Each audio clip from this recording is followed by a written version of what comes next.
السلام علیکم ورحمت الله وبرکاتو. هیله د دوستانو چې روغ جوړ او خوشاله به یې.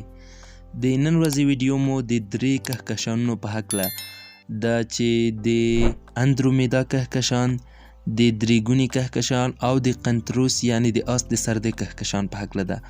نو په هیڅ صورت دا ویډیو له لاسه مه ورکوئ او دا معلومات له موږ سره تر پایه پورې وګورئ. نو ورځو ویډیو شروع کوو.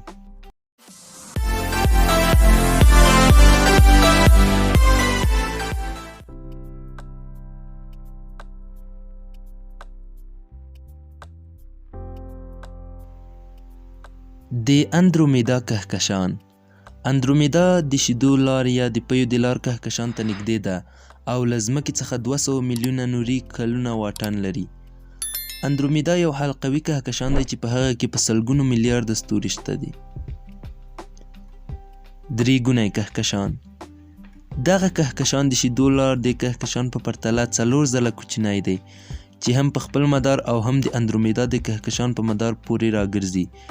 ټول کهکشانونه یو له بل څخه د لرې کېدو په حال کې دي.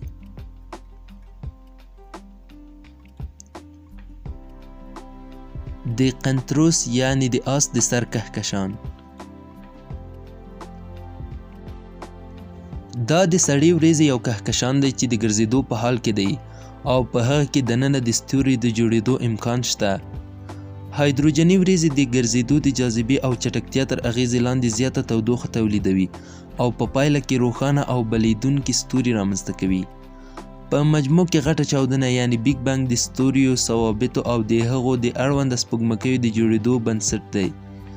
همدا د ټول عالم د تکوین او جوړېدو بنسټ هم دی. نو زموږ د نن ورځې ویډیو په همدې ځای پای ته رسیږي، په دې هیله چې د خوښې وړ مو ګرځېدلې وي.